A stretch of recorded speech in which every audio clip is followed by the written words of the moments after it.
Good morning, everyone. It's a great morning here in Washington, D.C., as well as in Tijuana, Mexico. So we have a panel here together that are going to talk about the future of PPPs in North America. The focus in this case will be on the United States as well as Mexico. We are also going to have the opportunity to talk about trans-border, transnational projects as well.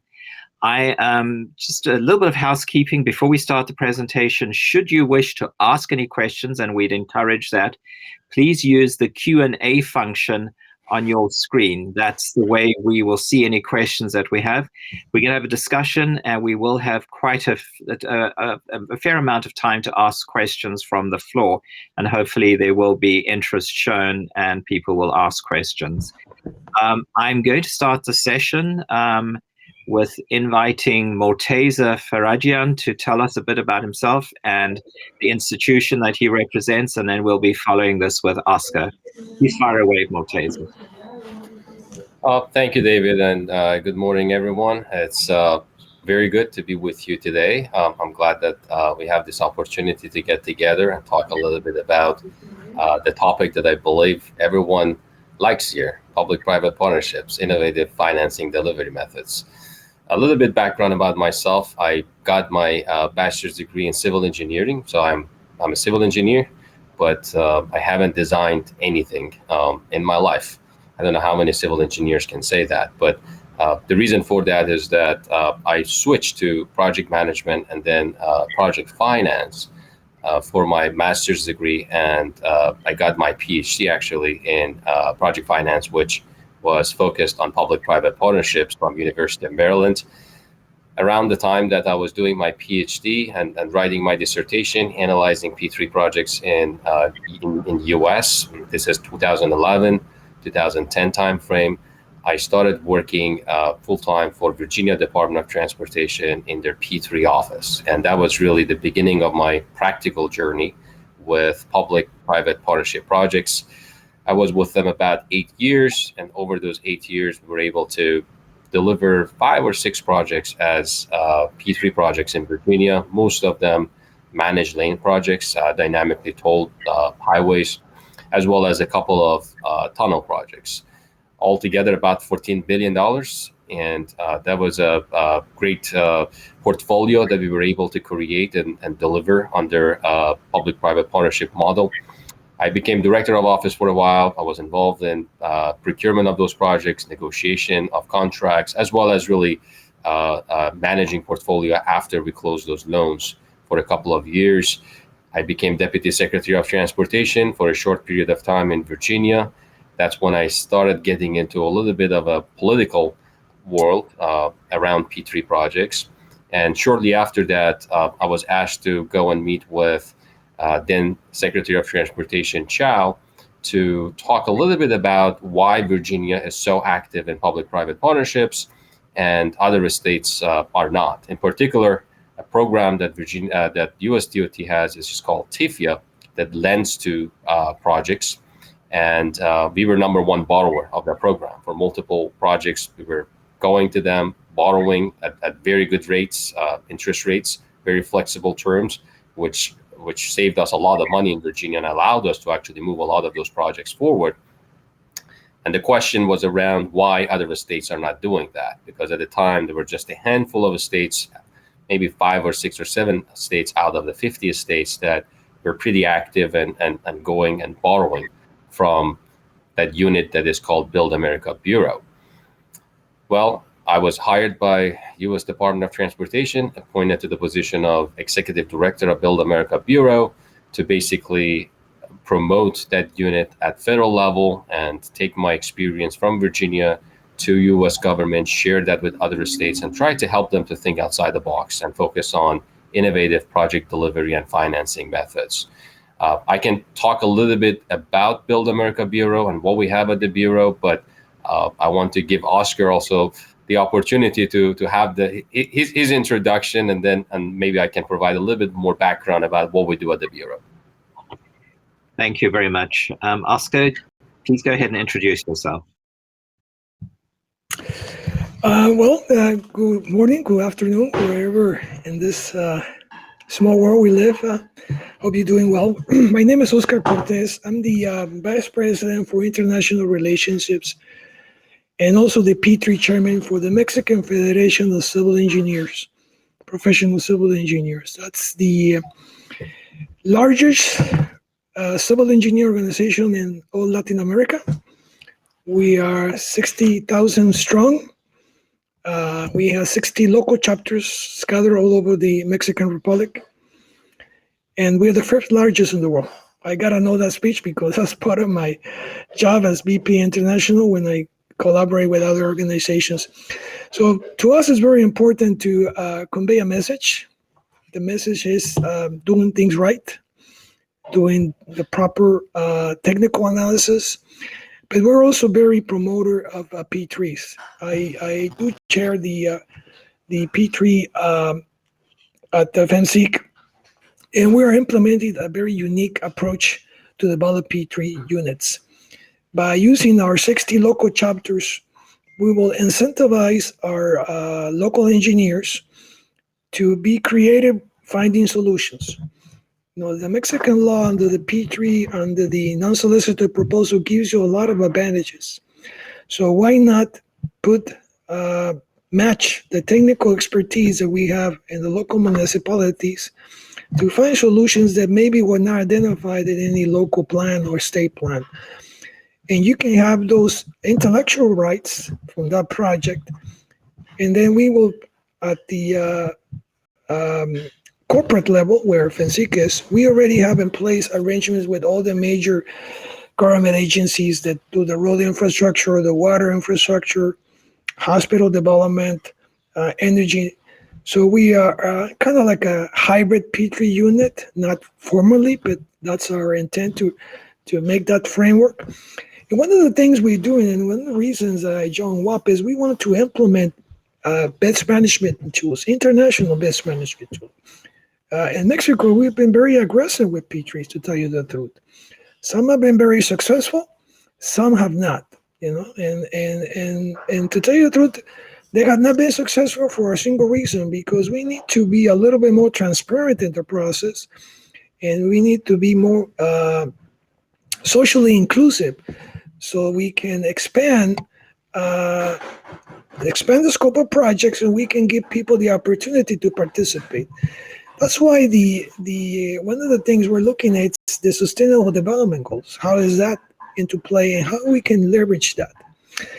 I'm also a civil engineer in the United States. I do belong to the American Society of Civil Engineers. I collaborate with the California Department of Transportation. I have been involved in many projects, the I-15 managed lanes.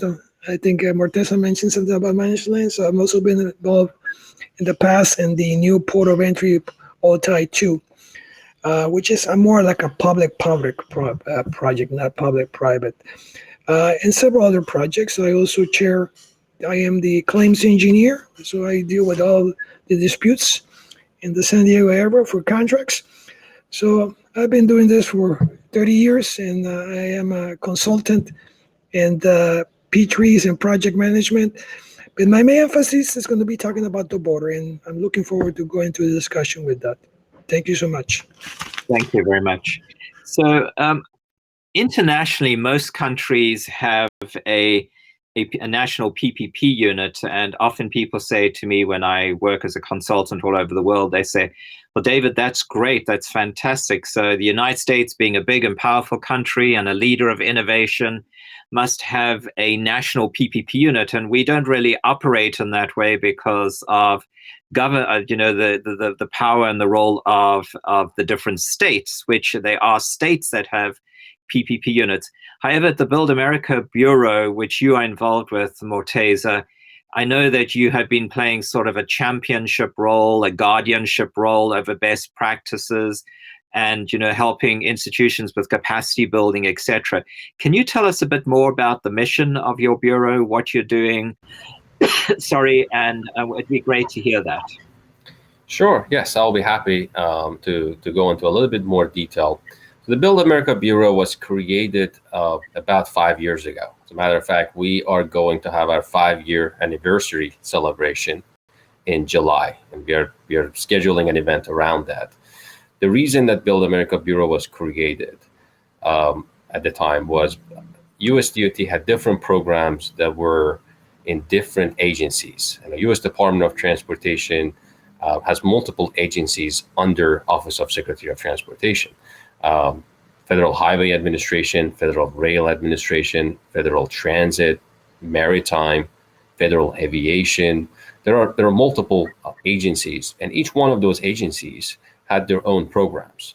The top 2 lending programs that USDOT had and still has, one of them is called TIFIA, which was under Federal Highway Administration and was mainly lending to highway, tunnel, transit projects. And the other program was RIF, which was mainly lending to rail projects.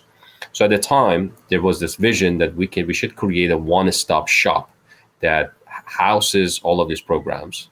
And then we should also spend some time in terms of trying to figure out what are some of the obstacles that folks have to go through it in terms of permitting, in terms of environmental study.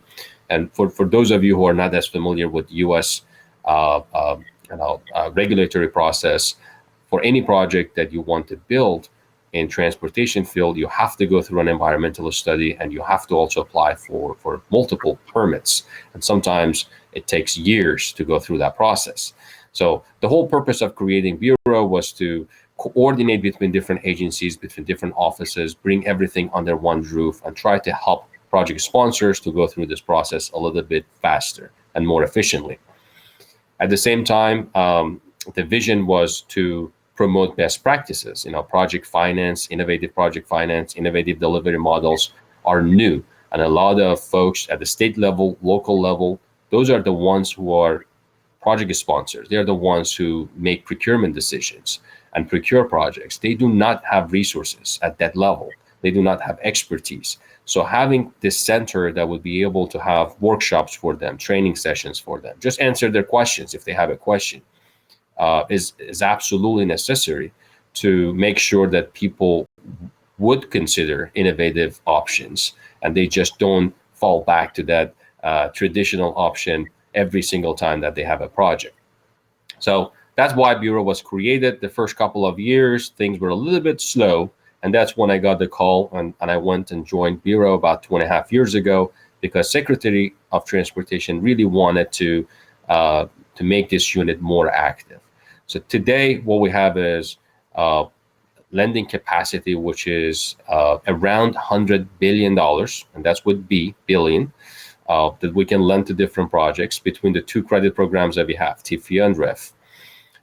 We have about 40 people within the Bureau. We also have consultants, but my team is about 40 people.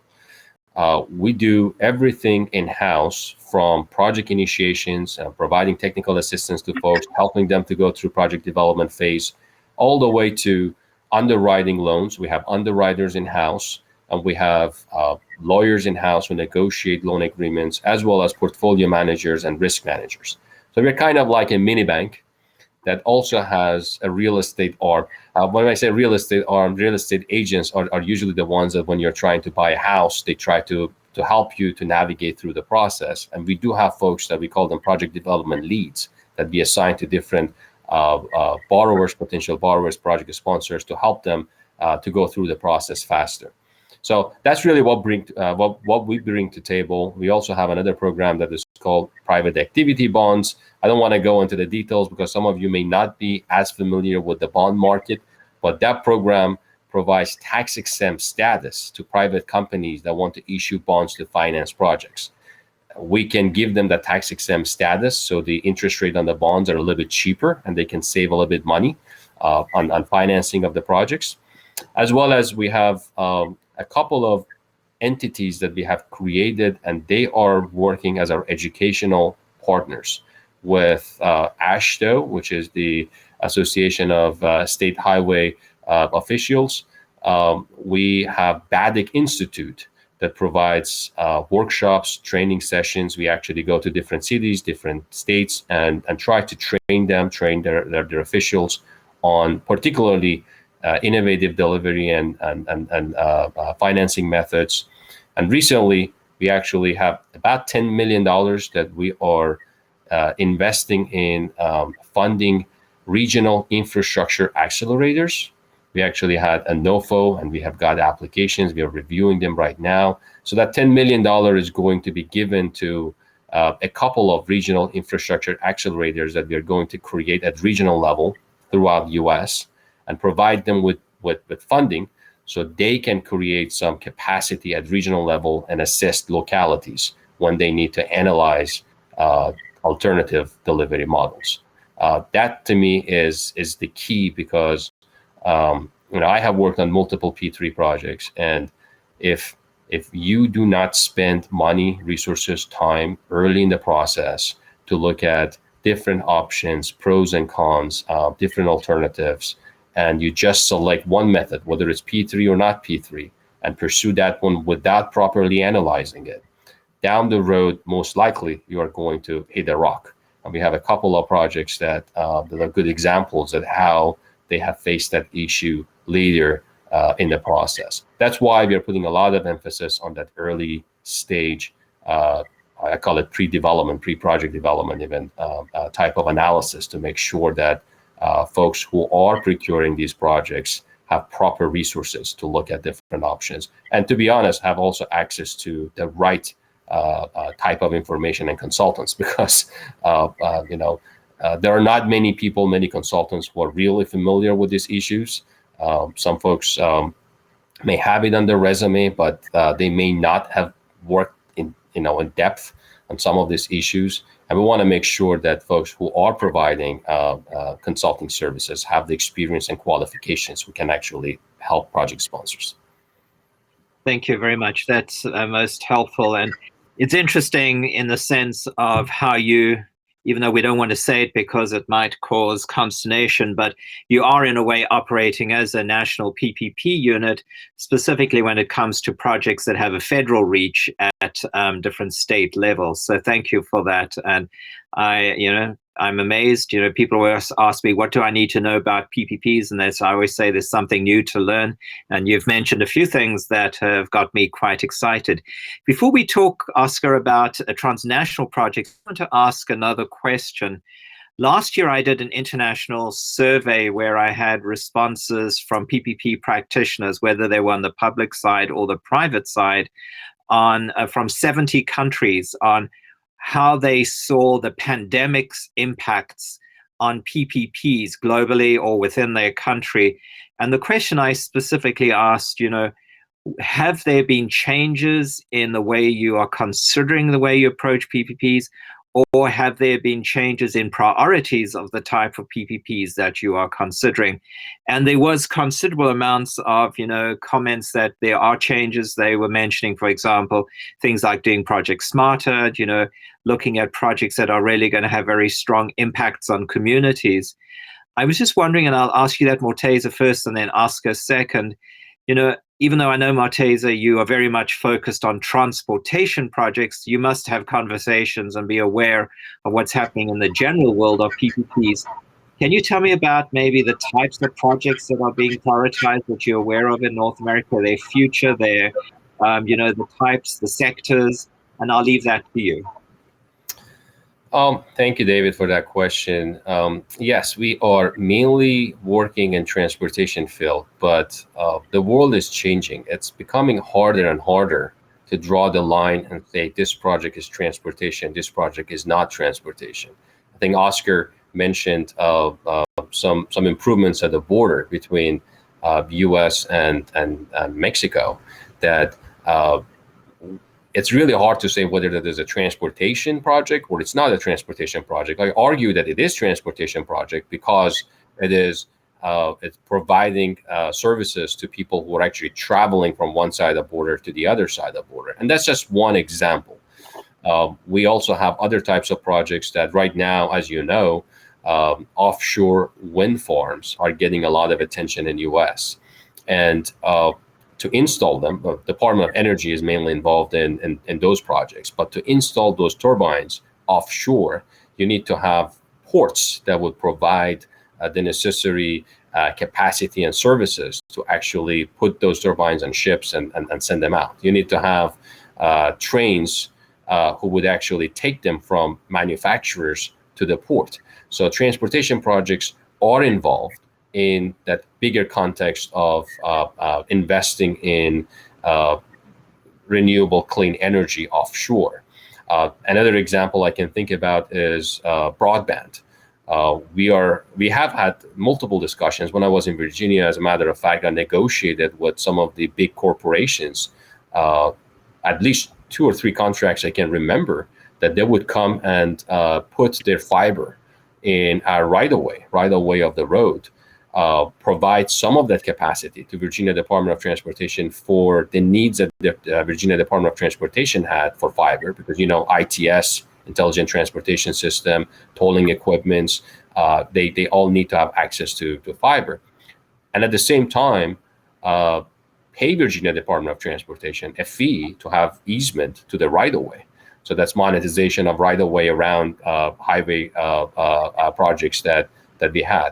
The same thing, I have seen multiple DOTs now are looking at installation of solar panels in the right-of-way. So my point is that these are all interrelated. It's when we talk about infrastructure, we need to talk about infrastructure, which includes transportation as well as other types of projects. Another area that they see a huge shift in it right now is resiliency. David, as you know, when it floods, everything gets flooded.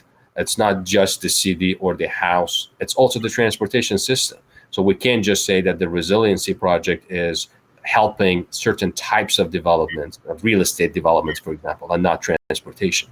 And we are actually spending more and more time now in those areas, and we see actually a lot of movement. The other area that I can think about, especially in US, is electrification of buses. It could be transit buses. It could be actually school buses. 90% of the buses on the roads in US are school buses. So it's not necessarily something that the Department of Transportation does. It's the Department of Education, but clearly it has a transportation impact. Electric vehicle charging stations, that's another big topic that, especially with President Biden right now, putting a lot of emphasis on development of clean energy and resiliency and sustainability. It's getting a lot of attention. And we have had multiple discussions now that folks are looking even at P3 models for electrification of buses or development of EV charging stations. And as I said earlier, one of the things that we are doing right now is working very closely with other agencies at federal level, because they have things that they can bring to table. We have things that we can bring to table, and then we can collaborate and possibly help some of these projects that touch different areas move forward. We just released guidance on transit-oriented development projects. So those are vertical developments that we can actually finance. So around train stations, we can finance real estate development. And that's another big area that it is still infrastructure, but we are working very closely with our friends at HUD. They're mainly working with housing, and especially low-income housing, and we are trying to figure out how we can partner with them and private sector to make development around transit stations that would also have affordable options for those who are making a little bit lower income, so they can live close to a transit station and then use it to go to work or to school.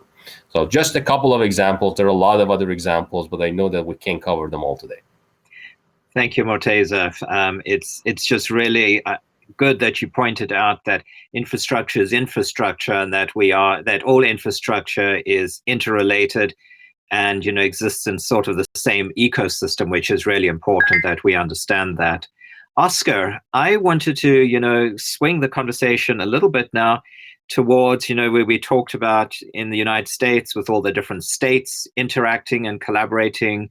You're a great proponent and champion of international projects, trans-border projects, transnational. They come with different terms and that.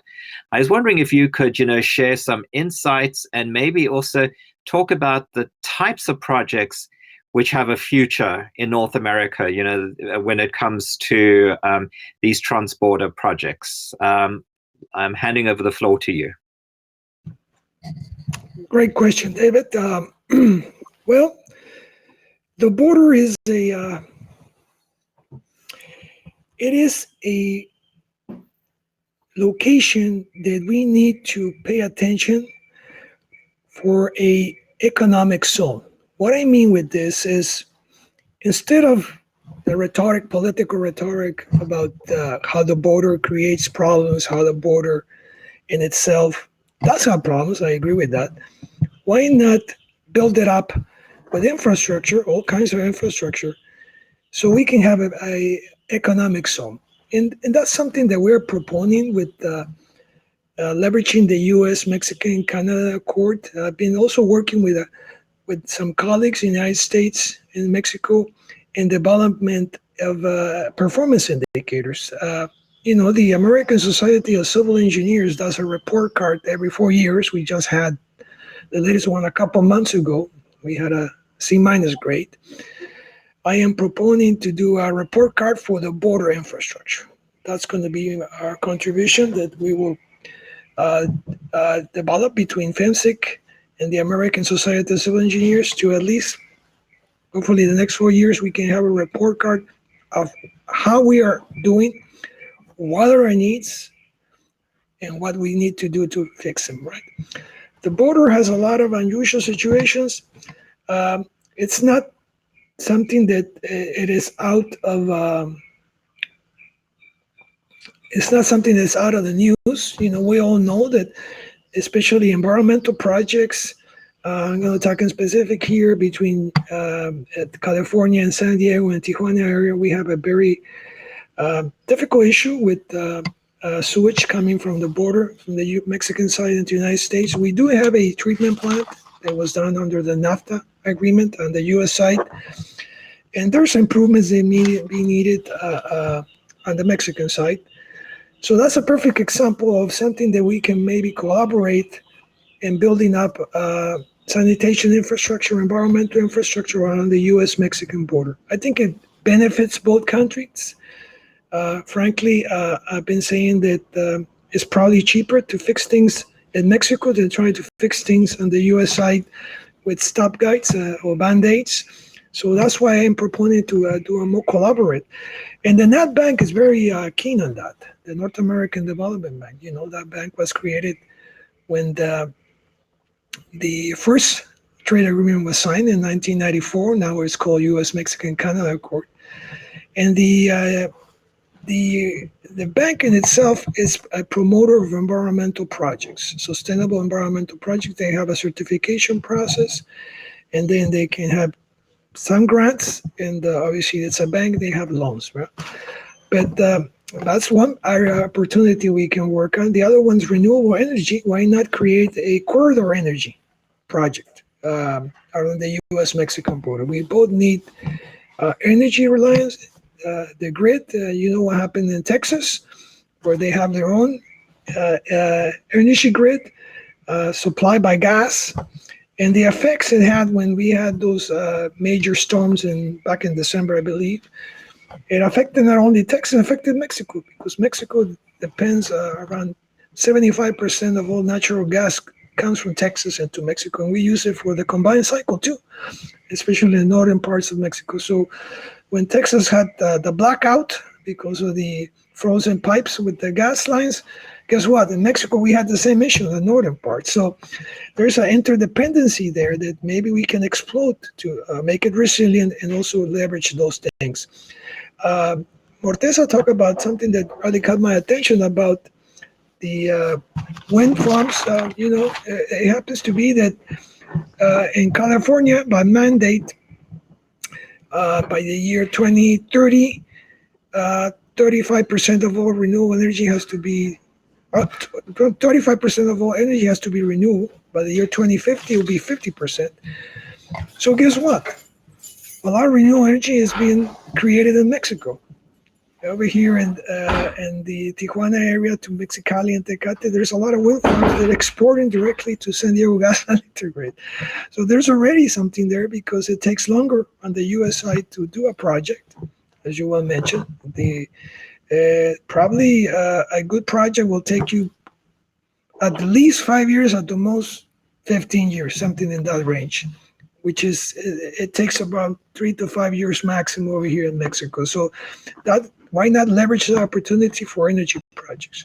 Another opportunity is the situation with climate change and water.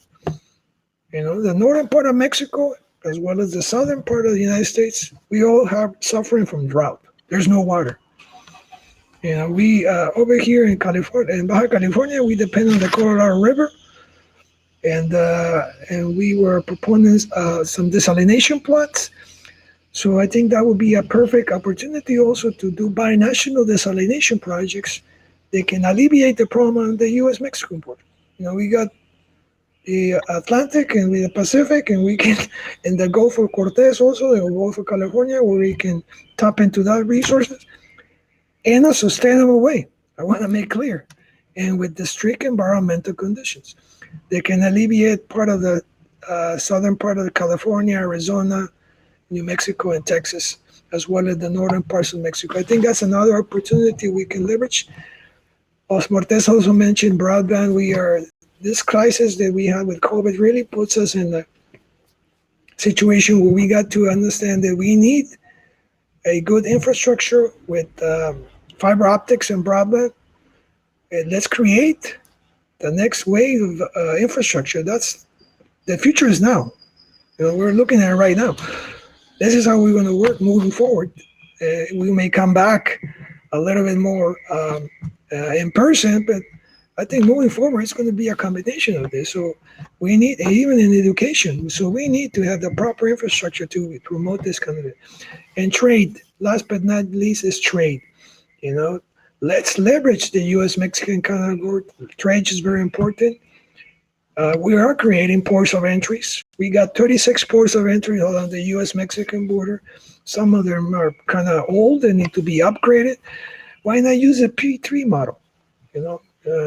That's something that we're also promoting, that on the Mexican side, we charge you a toll to come across the border, as a matter of fact, because we got a couple of bridges.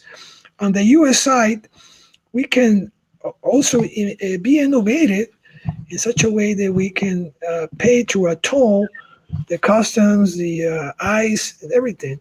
So let's be creative.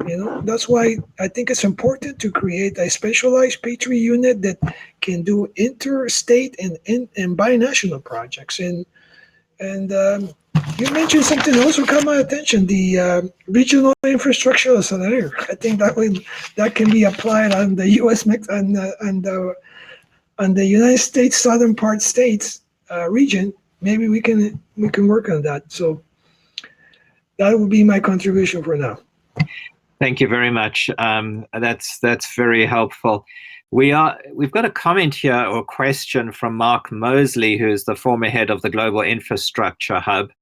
And the question is, and I'll read it slowly, it says, the proposed new U.S. infrastructure plan places great emphasis on job creation. Indeed, it's called the American Job Plan.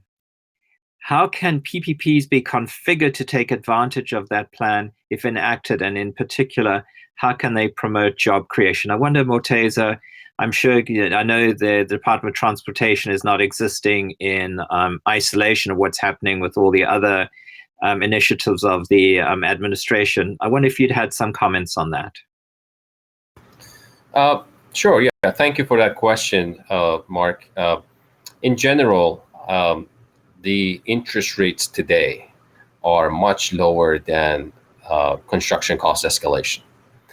In US now, let's say the loans that we are providing, they're around 2% for a 30-year loan at the fixed rate, 2%. Construction cost escalation is about 5%. It could be even more than that, but right now I know that 5% is the average that a lot of agencies are using for the purpose of analysis. What that tells us is that if you wait 1 year and not build your project, not finance it, borrow for it, and wait 1 more year to have the money to build it, your project becomes 5% more expensive. But if you finance it, it could be just 2 or 3% more expensive.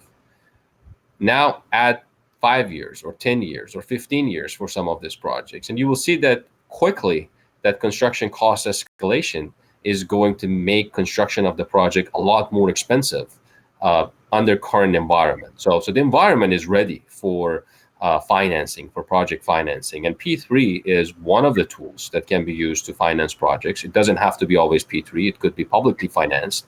But there are other benefits that P3s bring to the table that I don't need to discuss it here. I'm pretty sure that in other sessions, folks have already talked about it. But that is usually the selling point that when I go and talk to folks, I want them to think about the cost of doing nothing, the cost of just kicking the can down the road for them in terms of construction costs as well as social costs. If you have a project that is congested, if you have a bridge that needs to be replaced, and you're just trying to have that Band-Aid type of approach and repair it, and it's very expensive to repair it, you need to add those expenses as well. And I think that by itself is going to make the case for financing the project and try to getting it built today. And these are for what I call them shovel-worthy projects. We need to be also very careful, because sometimes when we go and promote project financing, trying to expedite delivery of projects, folks sometimes take it as if you're saying that projects that you should not build, you can build them this way. I'm not promoting for that as well. That's why I use shovel-worthy. These are projects that are good projects. These are projects that are needed to be built. These are projects that you're planning to build sometime in the future. If you can find a way to build them today, you can save on the cost, as well as you can create those jobs today instead of waiting for years in the future. And that's really the efficiency that this model can bring to the table. As well as, I worked on I-66 Express Lane project. It's a managed lane project in Northern Virginia. I personally negotiated that contract. I was a procurement manager on it. It's really interesting because we had two procurement processes in parallel, going forward in parallel between P3 and design build. And toward the end, we figured out that the P3 model gave us a superior alternative that saved taxpayers in Virginia about $1 billion. $1 billion. And most of that saving didn't come from financing or didn't come from construction cost saving. More or less, they were the same, but between the two methods. P3 was even a little bit more expensive in terms of financing, but most of it came from the expertise that the P3 concessionaire brought to the table in terms of bringing engineers, construction folks together early in the process, working together, coming up with a better design, better access points, better flow of traffic. And, it's really interesting because some of these projects, if we can advance them as P3, all those people who go to work, they bring expertise from other projects and provide something that is superior. That's a win-win situation for everyone. Creates jobs, provides services to the community, and in some cases, even community engagement. Some of the benefits for the community. So those are all the benefits that go with good projects, shovel-worthy projects that are advanced under this model years sooner than otherwise would have been advanced. Thank you. That's just to think of, the overall impact that projects have and how they create opportunities for other aspects of job creation. Thank you. That's very helpful. We've talked about possibilities and good prospects and multiple types of projects.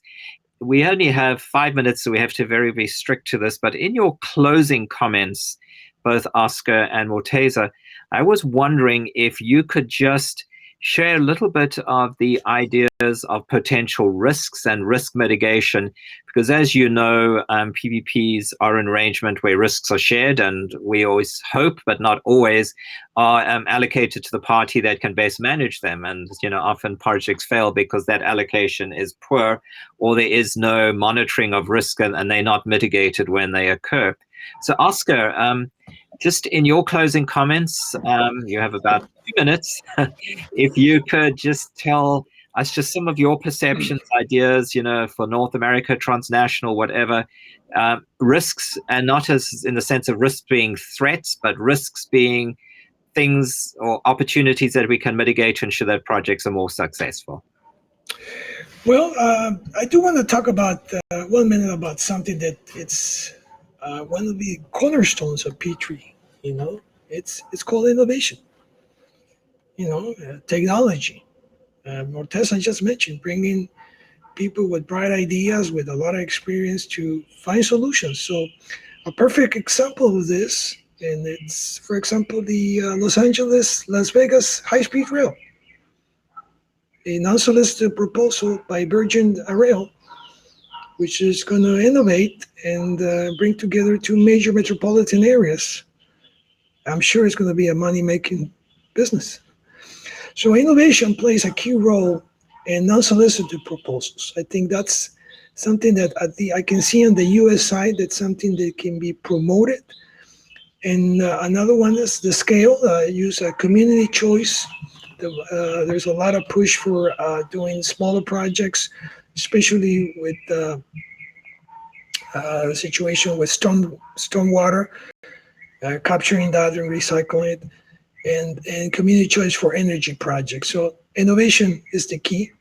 Risk is always there, as far as, especially in binational projects where you have multiple stakeholders, obviously multiple countries, and in the United States, different states. Each state in the United States is quite different. There's like mini countries. The P3 laws in each state may be different. The appetite for P3 may be different. It is more driven by the local decision makers at the local and state level versus federal, which is different than Mexico. Mexico is more tops down, comes from the feds. So that in itself implies a lot of how we're going to share those risks, when those decision makers are part of that process. And the economic process, the economic impacts of pandemics. We recently, with this situation, have a litigious process going on, at least in Mexico, with a lot of contracts where it was not considered an act of God, and now we're paying it. There's, especially with the toll infrastructure we have. So I think, in a nutshell, we need to bring together true capacity building, and that's where the P3 units may play an important role. Stakeholder engagement, and make projects also sustainable. There is a movement and an appetite at international resources for making projects sustainable. And that involves making projects that at the local are more inclusive. They bring the communities, they are transparent, and they are part of the sustainable development goals. That would be it. Thank you. Thank you. Morteza, I'm sure that you were very focused on risks all the time. You would have been specifically with the big projects in Virginia. If you can share a few comments or ideas with me. Yeah, unfortunately, I will not be able to do justice about this question. It's a loaded question, and it requires more time, David. So I will just very quickly touch on a few things, and I'll be happy to have this conversation maybe at some later point. But when it comes to risk analysis, risk allocation, the rule of thumb that I've always had when I was negotiating or procuring my projects was to align interests. So take advantage of this opportunity to create a situation that both parties are on the same boat together. Either they both win or they both lose. To me, if you can create a mechanism that would create that situation, it makes the whole thing much smoother and much better, because it takes opportunistic behavior out of the picture, and it creates a true partnership between the two sides. And there are different ways that you can do that. Again, going back to I-66 Express Lane project, if someone wants to go and read, probably it's about 1,000 or maybe 1,500 pages of contract, you will see multiple areas that risk allocation has been designed that way. When it comes to utility relocation, when it comes to geotechnical risk, when it comes to right-of-way acquisition, design, some design elements, environmental protection, and so on. So that model to me is the best model. It is difficult because practically you need to come up with something that, while you're trying to allocate it the right way, you're also creating that win-win situation or lose-lose situation, aligning interest. But at the same time, you need to be careful, because you want to make sure that you maintain competitive nature of the procurement. You don't want to allocate risks in a way that some of the companies may not be able to bid on your project anymore, and you lose that competitive nature of the procurement. So there are multiple variables that you need to think about, you need to analyze. We used to go through multiple one-on-one sessions with teams that were bidding on the project, trying to get feedback from them and consider multiple variables to design the best approach for our projects. Again, if someone is interested, I think that project is really like a really good university course that if you'll go and look at it, there are a lot of best practices in that project that later other P3 projects in US started using them, and I'll be happy to discuss in more detail later. I just want to also mention that when it comes to Build America Bureau, risk is also very important for us. Not at project level anymore, but as a lender, we have a unit that analyzes risk on our projects. Sometimes we even hire consultants to help us. But also we are actually hiring right now. There's a job opening that we're advertising for it to hire a risk manager that will look at global risks for us. These are not project related risks. These are more global risk, macro risks that would affect our portfolio, would affect multiple projects, would affect the entire sector. So that's also very important to consider, that risks are both at project level, micro level, and macro level, and they need to be properly analyzed and mitigated at both levels. Thank you very much. I would like to thank Oscar and Morteza for your contributions. Unfortunately, we are out of time. I did see a gentleman, Binder, and David Kennery did ask questions that we haven't got time to get around to, but please use the opportunity to go to the conference room where you can find the people that you might want to ask those questions and fire an email to them. These rooms and lists of participants are available.